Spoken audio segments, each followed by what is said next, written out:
Bonjour à tous, aujourd'hui je vous propose un exercice 5 du brevet des collèges de Wallis et Futuna, décembre 2017. Un exercice très intéressant sur les fonctions affines. On va calculer des valeurs, des images, tracer des courbes et commenter le graphique. Donc on est parti, je vais faire un petit peu de place parce qu'il y en a beaucoup. Vous aviez donc deux annexes, une courbe, enfin ici un repère dans lequel on va tracer les courbes, un tableau en bas que j'agrandirai pour bien calculer les valeurs de la fonction, enfin des deux fonctions pour différentes valeurs de x. Et ensuite des parties 3 et 4 où on analysera un petit peu ce qu'on a fait. Donc on est parti, première question. On étudie dans cet exercice la fréquence cardiaque en pulsations par minute. Voilà. Et donc on vous propose deux formules, la formule f de x et une deuxième formule g de x qui est donnée par des recherches récentes. Donc première question A, on va vous demander de calculer des pulsations, enfin des fréquences cardiaques avec la formule f de x. Donc première question A et B, c'est pour tester votre capacité à calculer, à remplacer x par une certaine valeur. Donc ici, on vous demande avec la formule f de x, quelle est la fréquence cardiaque maximale recommandée pour un enfant de 5 ans. Il s'agit donc tout simplement de calculer l'image de 5 par la fonction f. Donc on calcule f de 5. X dans le texte est bien l'âge d'une personne, donc on fait f de 5, ce qui donne 220 moins 5, donc on obtient évidemment 215. Donc on peut déjà inscrire ça dans le tableau, donc on va écrire ça en bleu foncé. Ici, donc f de x égale 5 nous donne 215. C'est pour initialiser le remplissage du tableau. Deuxième chose à faire, question 1b, avec la formule g de x. On va calculer la fréquence cardiaque maximale recommandée pour un enfant de 5 ans, donc l'image de 5, c'est-à-dire g de 5. Donc dans la formule ici, 208 moins 0,7x, je vais remplacer x par donc un 5, ce qui fait que j'aurai une multiplication par 0,7. Donc ça fait 208 moins 3,5, ce qui fait 204,5. Donc on va tout de suite remplir le tableau.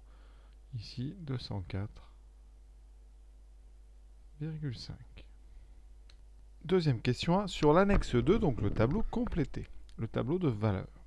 Donc ici, on a remplacé, on a déjà écrit 215 pour l'image de 5, donc après l'image de 10, alors on sait faire, je vous remontre juste rapidement. Si vous voyez l'image de 10, on fait f de 10, ce qui donne 220 moins 10, donc c'est 5 de moins que tout à l'heure, on obtient 210, donc ici vous voyez, ça nous donne 210. Donc pour 20, on aurait fait 20 de moins, ça donne 200. Donc après, très simple à remplir, 190, 180, 170, 160. Vous pouvez refaire le calcul à chaque fois si vous voulez, mais ça descend ici de 10. Quand on baisse de 5, de 10 en haut, on perd 10. Donc vous voyez, très simple, 140, voilà, 130 et 120. Vous voyez bien qu'ici, 220 moins 100, ça donne bien 120, on est bon. Pour la troisième ligne, la ligne des images par la fonction g de x, vous pouvez prendre évidemment votre calculatrice et faire les calculs au fur et à mesure. Qu'est-ce qu'on peut dire? Bon, g de 10, c'est 208 moins 0,7 fois 10, donc c'est moins 7. À chaque fois qu'on va rajouter 10, on va enlever ici à cause du moins 10 fois 0,7, donc on va perdre 7. Donc ici on est à 201. Et si vous avez compris, à g de 20, on sera à 208 moins 0,7 fois 20. Donc ici 208 moins 14, c'est-à-dire 201 moins 7, et donc 194. C'est-à-dire qu'à chaque fois là qu'on va perdre 10, on va perdre 7 pour les images. Ce qui donne, je vais les mettre en rouge pour qu'on voit la différence ici, donc 201 pour l'image de 10, ensuite 194, on enlève 7 à chaque fois. Donc vous pouvez faire un petit repère pour ne pas vous tromper. Vous pouvez comme ça en calculer, ou faire tout à la calculatrice, ou bien faire des soustractions. Donc 194 moins 7, ça fait 187. Moins 7, 180. Ensuite, moins 7, 173. Moins 7, 160. Ici, donc 166. Et on continue, donc 159, 152, 145, et ici moins 7, 138. Maintenant, sur annexe 2, tracé à droite représentant la fonction f. Donc, pour chaque valeur de x, on a une valeur de f de x, donc une ordonnée. C'est-à-dire qu'en 5, je vais placer le premier, on aura 215. Donc en 5, ici, on est à 215. Donc vous voyez, vous avez la courbe de f va passer là-haut. Ensuite, en 10, on est à 210. Donc ici, et on continue en 20. Donc 20, c'est 2 cases plus loin. On est à 220. On est à 200. Voilà. À 30, eh bien, on est donc à 190. Et ce qu'il faut bien comprendre, c'est qu'on ne va pas tout placer. Parce qu'on sait que la fonction f est une fonction affine. Donc sa courbe représentative est une droite. Donc inutile de placer toutes les croix. On va placer la première, on en place une au milieu, et ensuite on va placer celle qui est à 100. Et à 100, on est à 120. Donc 127 ici, voilà. Et donc la droite, après, vous prenez une règle, vous reliez ces deux croix. Et donc c'est inutile de placer tous les points du tableau, puisque, je répète, c'est une fonction affine. Donc f est une fonction affine, entre parenthèses c'est ax plus b, les fonctions affines. Ici, c'est moins 1 fois x plus 220. D'accord, c'est ça cette fonction, c'est bien une fonction affine. Vous voyez un coefficient ici devant x et une constante. Donc ça veut dire que donc, la courbe de f, CF, est une droite.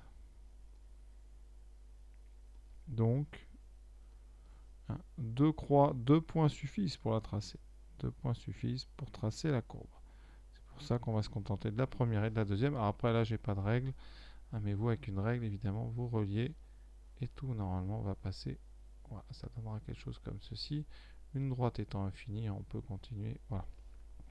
Donc ça sera donc la courbe de la fonction f. Donc ici, j'écris CF. Et on va faire pareil pour g de x. Donc ça vous donnera... Alors CF, ici, dans le cours, dans le texte, il l'appelle D. Donc c'est la droite D. Question C, sur le même repère tracé à droite. D', eh bien, on va faire exactement pareil, je viens de le dire. Alors G est aussi une fonction affine, donc sa courbe est aussi une droite, que je vais tracer en rouge. Donc en 200, donc pour 5, on est à 204,5. Donc ici, 5, c'est là. 204,5, on est à peu près ici. Ensuite, en 10, on est à 201. Donc là, c'est un petit peu moins précis que la première. On va placer peut-être des points un peu plus loin. Donc en 100, on est à 138. Donc 138, c'est ici à peu près. Ensuite, en 60, on est à 166. On va quand même... Voilà. Et donc, vous avez ici une droite qui va couper la première droite. Voilà. Et comme j'ai dit tout à l'heure, vous la prolongez un tout petit peu, mais c'est pas grave si vous ne prolongez pas. Voilà. Donc voilà nos deux droites. Évidemment, vous, je répète, la droite rouge sera quand même bien droite. Parce que là, c'est pas très joli. Donc voilà. Important, donc je rappelle, les fonctions affines, c'est les fonctions dont l'expression est sous une forme ax plus b. Donc pour notre première, c'est moins 1x plus 220. Pour la deuxième, ici, c'est moins 0,7 fois x plus 208. Donc ce sont bien deux fonctions affines. Elles descendent parce que le coefficient directeur devant le x est négatif. Donc voilà pour cette partie tracée.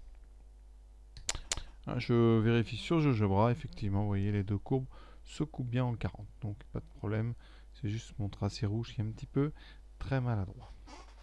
Donc voilà, à partir de quel âge? Eh bien, c'est à partir de 40 ans. Donc ça, bien sûr, sur la copie, vous mettez donc à partir de 40 ans. Voilà. Pour ceux qui avaient une belle courbe, on pourrait peut-être répondre au moins une valeur approchée par le dessin en disant c'est quand la courbe rouge passe au-dessus de la courbe bleue. Et donc il faut avoir une courbe plus précise que celle-ci. Dernière question. Des recherches ont démontré que l'exercice physique est plus efficace quand on est à 80% de la fréquence cardiaque maximale. Et on vous demande, eh bien justement, quelle est la fréquence pour qu'un exercice soit efficace quand on a 30 ans. Donc on calcule d'abord la fréquence cardiaque, donc maximale, pour 30 ans. Et ça, avec la nouvelle formule, c'est G de 30. Donc, on l'a déjà fait, mais je vais le refaire. Ça fait 208 moins 0,7 fois 30. Donc, 208 moins 21, ce qui fait 187 pulsations par minute. Et nous, qu'est-ce qu'on nous dit? Qu'il faut être à 80% de cette fréquence. Donc, on calcule 80% de 187. Pour ça, on fait 187 fois 80 sur 100. Donc, vous faites à la machine 187 fois 80 divisé par 100. Vous pouvez faire un petit tableau si vous voulez de proportionnalité. Vous mettez donc 187 représente 100% et vous en voulez 80%. C'est la règle de la quatrième proportionnelle ou du produit en croix. On trouve, comme vous voyez sur cette calculatrice, 149,6 pulsations par minute. Donc voilà, cet exercice est terminé. Une première partie intéressante sur les fonctions affines, ça permet de réviser. À bientôt.